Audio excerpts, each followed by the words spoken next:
झारखंड कर्मचारी चयन आयोग ने प्रतियोगिता परीक्षाओं का संशोधित कैलेंडर किया जारी। दिसंबर तक 38,000 से ज्यादा पदों पर होगी नियुक्तियां।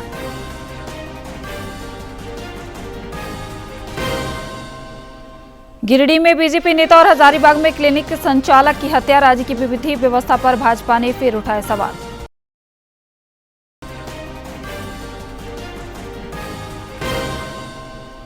तिरसठवीं सुब्रतो कप फुटबॉल प्रतियोगिता में झारखंड ने दमदार जीत के साथ की शुरुआत। अंडर 17 बालिका टीम ने दिल्ली को एकतरफा मुकाबले में 7 गोल से हराया।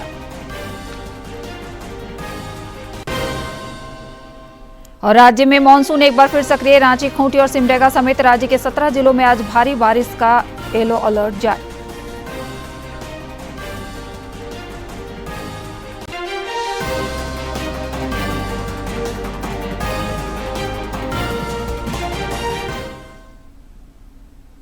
नमस्कार, खबरें झारखंड में आपका स्वागत है। मैं हूं आपके साथ प्रियंका मिश्रा और अब समाचार विस्तार से।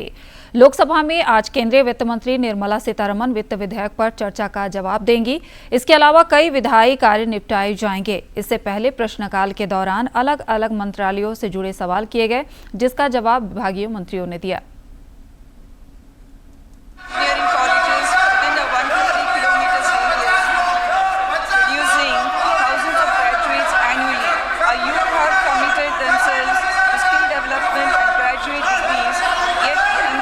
Opportunities are a few.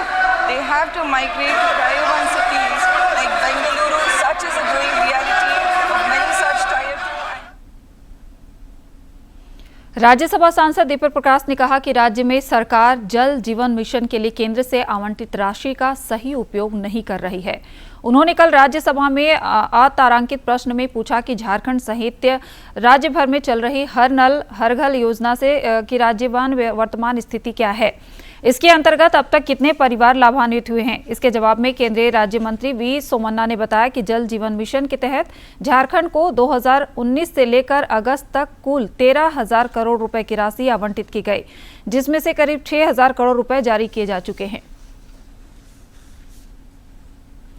इधर मुख्यमंत्री हेमंत सोरेन की अध्यक्षता में कल दूसरे दिन भी झारखंड राज्य सजा पुनरीक्षण परिषद की बैठक में आजीवन कैद की सजा काट रहे 30 और कैदियों को रिहा करने पर सहमति बनाई गई। बैठक में राज्य के विभिन्न जेलों में उम्र कैद की सजा काट रहे 67 कैदियों की रिहाई पर विचार किया गया। बाद में कैदियों के आपराधिक मामलों की समीक्षा के बाद 30 कैदियों को रिहा करने पर सहमति बनी। झारखंड कर्मचारी चयन आयोग जेएसएससी ने वर्ष 2024 की प्रतियोगिता परीक्षाओं का संशोधित कैलेंडर जारी कर दिया है। कैलेंडर के अनुसार इस वर्ष दिसंबर तक विभिन्न प्रतियोगिता परीक्षाओं के माध्यम से राज्य में 38,949 से ज्यादा पदों पर चयनित अभ्यर्थियों की नियुक्ति की संभावना है। नियुक्ति के लिए जेएसएससी की ओर से चयन प्रक्रिया चलाई जा रही है। इधर गिरिडीह जिले में भाजपा नेता और जमीन कारोबारी अनिल यादव और हजारीबाग जिले के मुफस्सिल थाना क्षेत्र के लाखे के पास अज्ञात अपराधियों ने एक नर्सिंग होम संचालक परशुराम प्रसाद की गोली मारकर हत्या कर दी। गिरिडीह शहर के अलकापुरी के रहने वाले अनिल यादव का शव पेड़ताड़ थाना क्षेत्र में सड़क के किनारे से बरामद किया गया। जिले के पुलिस अधीक्षक दीपक कुमार शर्मा ने इस मामले के अनुसंधान और अपराधियों की गिरफ्तारी के लिए एसआईटी का गठन किया है। इसी बीच एसआईटी की टीम ने इस मामले में सरिया प्रखंड कार्यालय में पदस्थापित हेड क्लर्क बैजू रविदास को हिरासत में लेकर पूछताछ कर रही है। उधर घटना के विरोध में बीजेपी कार्यकर्ताओं ने शहर के टावर चौक को जाम कर दिया, जिसे पुलिस के हस्तक्षेप के बाद हटा दिया गया। पूर्व विधायक निर्भय कुमार शाहाबादी ने राज्य की गिरती विधि व्यवस्था पर सवाल उठाते हुए राज्य सरकार की आलोचना की है। ऑर्डर है ही नहीं और जिस बुरी तरह से हत्या की गई है, निश्चित रूप से हमारे जितने साथी हैं उसका प्रतिकार करें। चुप बैठने वाले हम लोग नहीं हैं और प्रशासन इसमें त्वरित कार्रवाई करे, अन्यथा वो जनता का आक्रोश झेलने के लिए।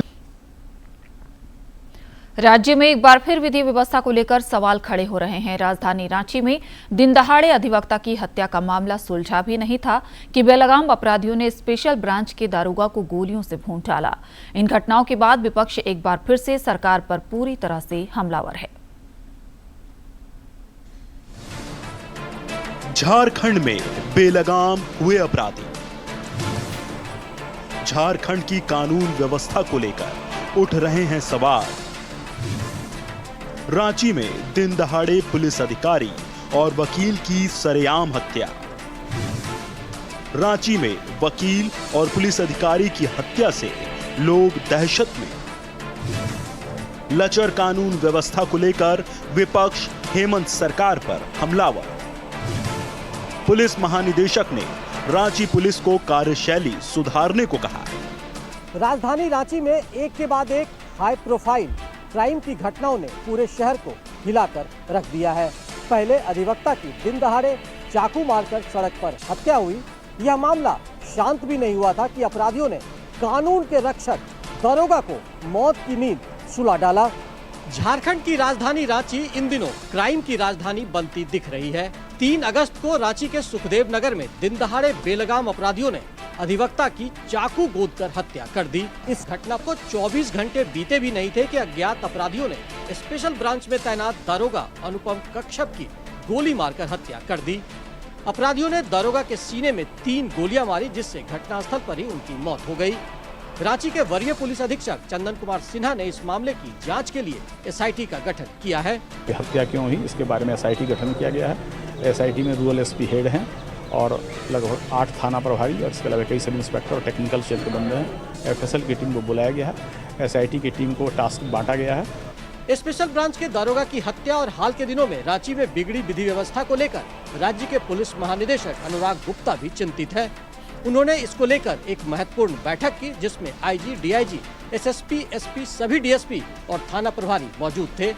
मौके पर डीजीपी बढ़ते अपराध को लेकर काफी सख्त दिखे। उन्होंने रांची पुलिस को कार्यशैली सुधारने को कहा और अपराधियों के खिलाफ जीरो टॉलरेंस का भी निर्देश दिया।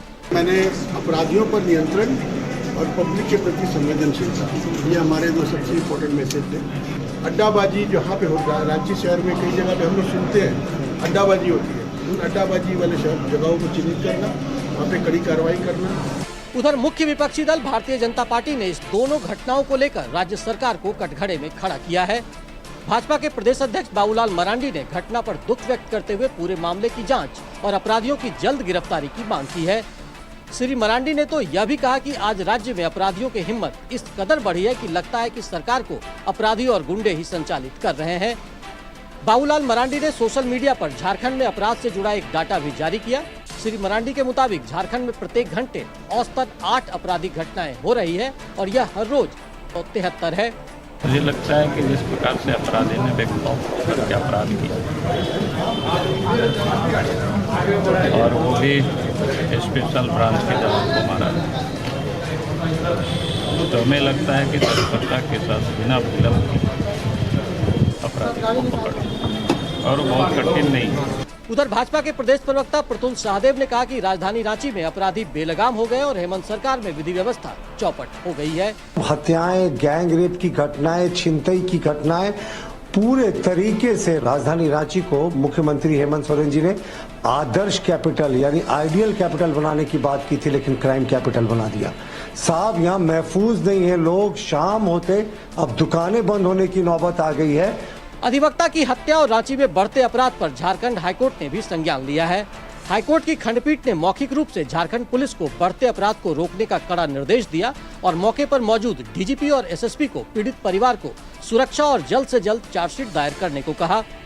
राजधानी रांची में इन दिनों क्राइम का ग्राफ लगातार बढ़ता नजर आ रहा है, जिससे हर कोई चिंतित है। पुलिस के मुखिया भी इससे परेशान दिखे और उन्होंने अपने सहयोगियों को कार्यशैली सुधारने की नसीहत तक दे डाली। अपराधी इतने बेलगाम है कि वो दिन दहाड़े भी घटनाओं को अंजाम देने में नहीं डर रहे हैं। अपने सहयोगी विकास के साथ मैं दिवाकर कुमार, दूरदर्शन समाचार, रांची। बोकारो पुलिस ने बड़ी कामयाबी हासिल करते हुए हथियारों का जखीरा बरामद किया है। बरामद हथियारों में AK-47 कार्बाइन और कई उम्दा किस्म में 9mm पिस्टल भी शामिल हैं। जिले के पुलिस अधीक्षक ने बताया कि पिछले दिनों शंकर रवानी हत्याकांड में गिरफ्तार किए गए अपराधियों की निशानदेही पर बोकारो के कोऑपरेटिव कॉलोनी सेक्टर 12 से सभी हथियार बरामद किए गए हैं।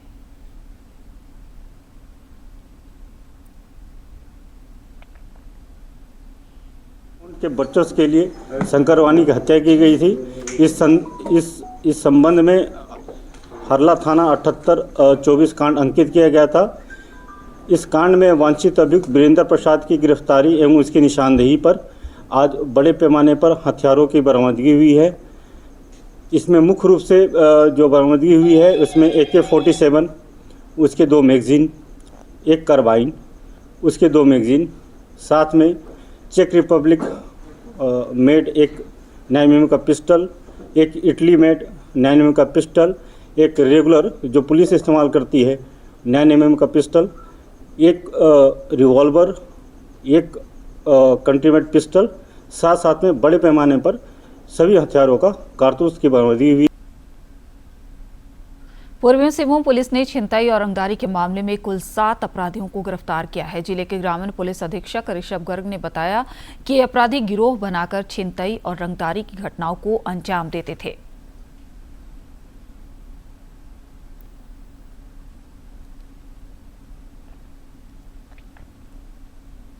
एक एक करके लोगों को गिरफ्तार करते गए और कुल मिलाकर के इसमें 7 लोगों की गिरफ्तारी हुई है। तो ये एक अच्छा अचीवमेंट है और ये इस तरह का एक नेटवर्क सा बन रहा था जिसको हम लोग ने सही समय पर रहते तोड़ा है। तो आशा करते हैं आगे भी इसी प्रकार से बुड़ाम पुलिस और मानगो जो एक अच्छे कोऑर्डिनेशन में काम कर रहे हैं, आगे भी इसी प्रकार से सकारात्मक परिणाम देंगे। पक्ष अमर कुमार बावरी ने राज्य ट्राइबल वेलफेयर कमीशन पर गंभीर आरोप लगाया है। उन्होंने कहा कि 9 और 10 अगस्त को होने वाले विश्व आदिवासी दिवस कार्यक्रम को लेकर ट्राइबल वेलफेयर कमीशन द्वारा निविदा निस्तारण में भारी गड़बड़ी की गई है। बोकारो सर्किट हाउस में मीडिया से बातचीत करते हुए नेता प्रतिपक्ष ने कहा कि इस मामले में मुख्यमंत्री को संज्ञान लेना चाहिए।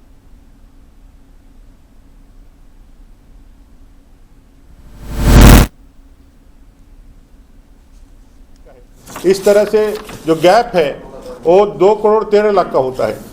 इतना बड़ा राशि के अंतर के साथ यह निविदा निष्पादित की गई है। इसमें कहीं ना कहीं हमको लगता है कि भाई ये बड़ी गंभीर विषय है। माननीय मुख्यमंत्री जी के संज्ञान में विषय लाना चाहता हूं क्योंकि उनका डिपार्टमेंट नहीं है, वो इसको संज्ञान में ले, नहीं तो ये भी एक बड़ा मुद्दा आगे या इसमें भी गड़बड़ी का विषय आपके समक्ष आएगा। इसलिए समय रहते मुख्यमंत्री जी इसका संज्ञान लेकर के इसको दुरुस्त करने का काम। विधायक कल्पना सोरेन ने मुख्यमंत्री मैया सम्मान योजना के रजिस्ट्रेशन में आ रही दिक्कत के समाधान का भरोसा दिलाया है। गिरिडीह के सदर प्रखंड के तेलोडी पंचायत भवन में लगे कैंप में कल्पना सोरेन ने कहा कि फॉर्म भरने से लेकर योजना का लाभ दिलाने को लेकर ही मुख्यमंत्री और अधिकारी लगातार बैठक कर रहे हैं। इस दौरान उन्होंने कैंप में मौजूद महिलाओं से बिचौलियों से दूर रहने की भी बात कही।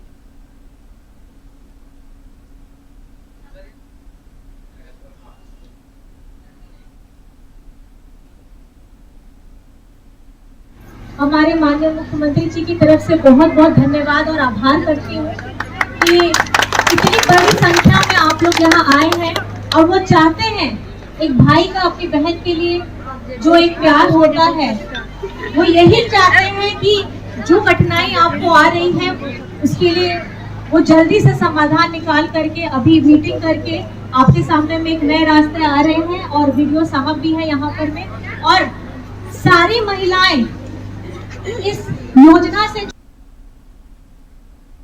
रांची में अखिल भारतीय विद्यार्थी परिषद की ओर से संवाददाता सम्मेलन का आयोजन किया गया।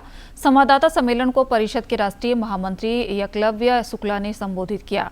इस दौरान उन्होंने गिरिडीह में आयोजित होने वाले केंद्रीय कार्य समिति की बैठक की भी जानकारी दी।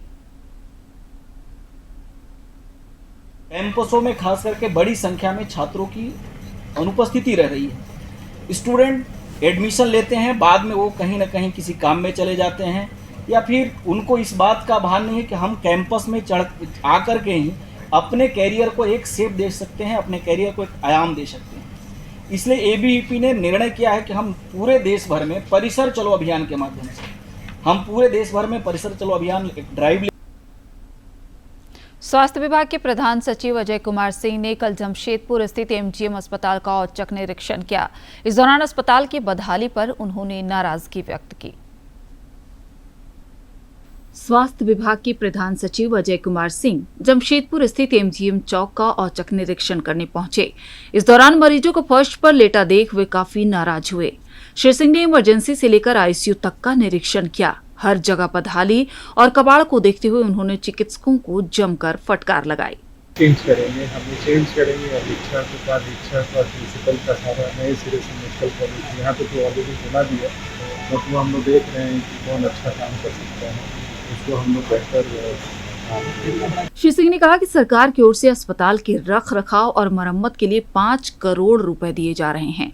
सप्ताह भर के अंदर अस्पताल की स्थिति में सुधार नहीं हुआ तो विभागीय कार्रवाई की जाएगी। हम लोगों ने कहा है, सुपरिटेंडेंट है, मेडिकल सुपरिटेंडेंट, सारे एचओडी को भी हमने कहा है 1 सप्ताह के अंदर इसको पूरा दुरुस्त कर लीजिए, नहीं तो हम लोग अब जो कानूनी और विभागीय कार्रवाई होती है। जमशेदपुर स्थित एमजीएम राज्य के बड़े अस्पतालों में से आता है। राज्य का एक बड़ा तबका इलाज के लिए यहाँ पहुँचता है। ऐसे में यहाँ की जर्जर अवस्था और मशीनों में पड़े जंग राज्य की स्वास्थ्य सेवा पर सवालिया निशान उठा रहा है। जमशेदपुर से राजेश कुमार लालदास की रिपोर्ट। आज विश्व हस्तकरघा दिवस है। भारत की समृद्ध हथकरघा विरासत को संरक्षित करने और बढ़ावा देने के उद्देश्य से हर वर्ष 7 अगस्त को विश्व हस्तकरघा दिवस मनाया जाता है। भारत का हथकरघा उद्योग देश के कुटीर उद्योग की आधारशिला है। देश की ग्रामीण अर्थव्यवस्था और बेमिसाल कारीगरी हथकरघा में देखी जा सकती है। चौथी अखिल भारतीय हथकरघा जनगणना 2019-20 के अनुसार भारत में 35,22,512 हथकरघा श्रमिक हैं, जिनमें से 70% से अधिक बुनकर और संबद्ध श्रमिक महिलाएं हैं। इसी को ख्याल में रखते हुए सरकार ने कई पहल की हैं, जिसमें भारत सरकार का वस्त्र मंत्रालय हथकरघा बुनकरों के कल्याण और उनकी आय बढ़ाने के लिए वोकल फॉर लोकल सहित विभिन्न योजनाओं और अभियानों को क्रियान्वित कर रहा है, जिसमें राष्ट्रीय हथकरघा विकास कार्यक्रम, कच्चा माल आपूर्ति योजना, राष्ट्रीय हस्तशिल्प विकास कार्यक्रम, व्यापक हस्तशिल्प क्लस्टर विकास योजना प्रमुख हैं। इन योजनाओं के जरिए से पात्र हथकरघा और हस्तशिल्प एजेंसियों, बुनकरों, कारीगरों को कच्चा माल, उन्नत करघे और सहायक उपकरण की खरीद, टूल किट, सौर प्रकाश इकाइयों, वर्कशेड के निर्माण, उत्पाद और डिजाइन विकास, तकनीकी और सामान्य बुनियादी ढांचे, हथकरघा उत्पादों के विपणन, बुनकरों की मुद्रा योजना और सामाजिक सुरक्षा आदि के तहत रियायती ऋण के लिए वित्तीय सहायता प्रदान की जाती है। हम लोग समर्थ योजना के अंदर ट्रेनिंग भी चलवा रहे हैं। समर्थ सरकार से WSC चलाती है यहाँ की वीवर सर्विस सेंटर, जो कि 45 दिन का ट्रेनिंग होता है, जिसमें 13,500 रुपया मिलता है। बहुत सारी स्कीम हम लोग भी गवर्नमेंट के थ्रू चलवाते हैं, जैसे बीमा करवाते हैं बुनकरों का, जो कि 2 लाख का है बीमा। 45 दिन मैंने ट्रेनिंग किया था, पूरा हो गया था। सरकार की तरफ से योजना हमको मिलता है।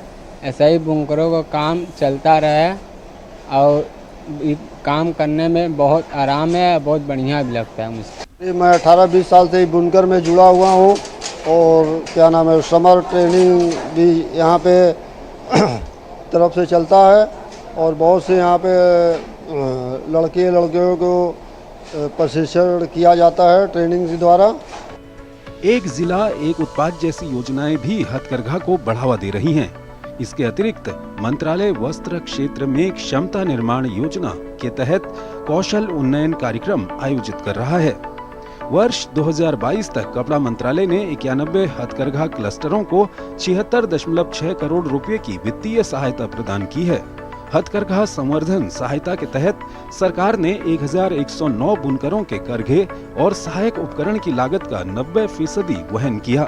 राष्ट्रीय हथकरघा विकास कार्यक्रम के हथकरघा क्लस्टरों के अंतर्गत 2107 हथकरघा श्रमिकों को कौशल उन्नयन प्रशिक्षण दिया गया। 141 विपणन आयोजनों के लिए 18.49 करोड़ रुपए की सहायता राशि जारी की गई है और व्यापक हथकरघा क्लस्टर विकास योजना के तहत मेगा हथकरघा क्लस्टरों को स्वीकृत विभिन्न गतिविधियों के लिए 10 करोड़ 40 लाख रुपए जारी किए गए हैं। इसी तरह परिवहन सब्सिडी घटक के तहत 102.05 लाख किलोग्राम यार्न की आपूर्ति की गई। 73.79 लाख किलोग्राम यार्न की आपूर्ति मूल्य सब्सिडी घटक के तहत की गई। कुल 175.84 लाख किलोग्राम यार्न की आपूर्ति कच्चे माल की आपूर्ति योजना के तहत की गई। Bureau report, DD news. मुख्यमंत्री हेमंत सोरेन की अध्यक्षता में आज राज्य मंत्रिपरिषद की महत्वपूर्ण बैठक होगी। राजधानी रांची स्थित प्रोजेक्ट भवन में दोपहर बाद 4 बजे से होने वाली इस बैठक में राज्य हित से जुड़े कई महत्वपूर्ण प्रस्तावों को मंजूरी दी जाएगी। जमशेदपुर स्थित सिद्धगोड़ा सूर्य मंदिर में महाआरती का आयोजन किया गया। इस महाआरती में ओडिशा के राज्यपाल रघुवर दास भी शामिल हुए। बनारस से आए पंडितों और जमशेदपुर के 15 सदस्यीय पंडितों के समूह ने वैदिक मंत्रोच्चार के साथ महाआरती की। इस महाआरती को देखने के लिए श्रद्धालुओं की भारी भीड़ जुटी। करीब 1 घंटे तक चली महाआरती के दौरान भोलेनाथ के जयकारे से पूरा वातावरण गुंजायमान रहा।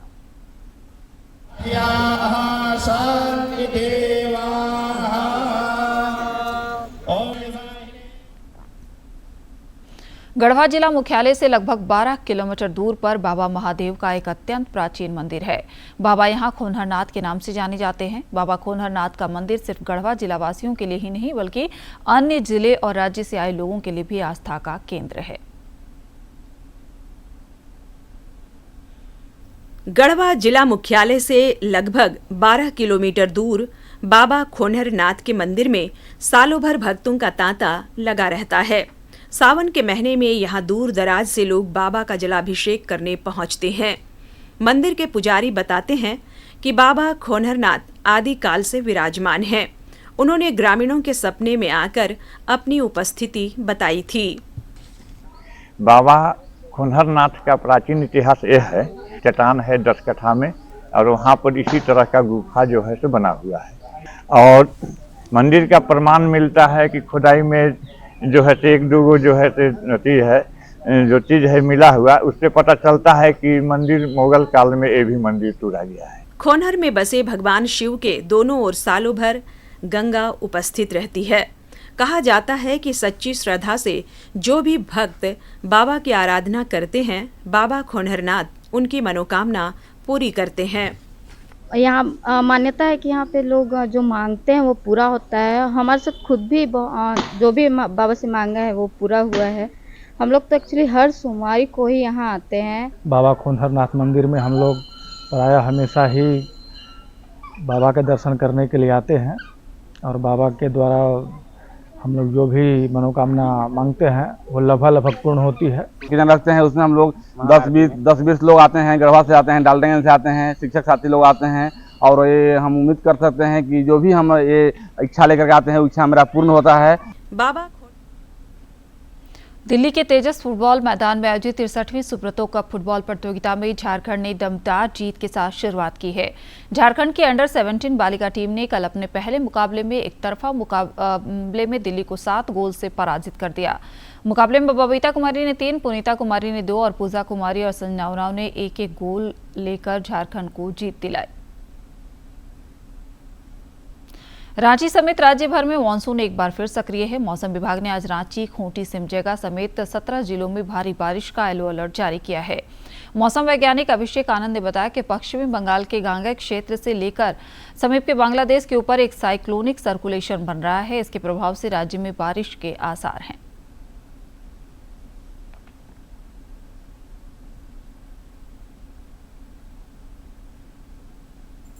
अंत में मुख्य समाचार एक बार फिर।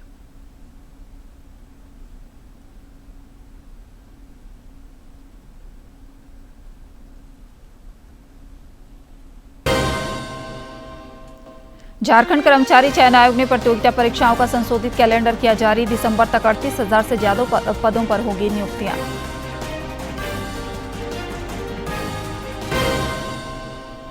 गिरिडीह में बीजेपी नेता और हजारीबाग में क्लिनिक संचालक की हत्या। राज्य की विधि व्यवस्था भाजपा ने फिर उठाए सवाल।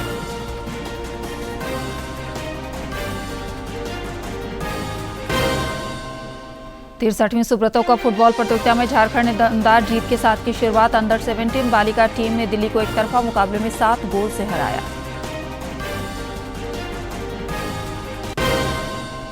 और राज्य में मानसून एक बार फिर सक्रिय। रांची, खूंटी और सिमडेगा समेत राज्य के 17 जिलों में आज भारी बारिश का येलो अलर्ट जारी।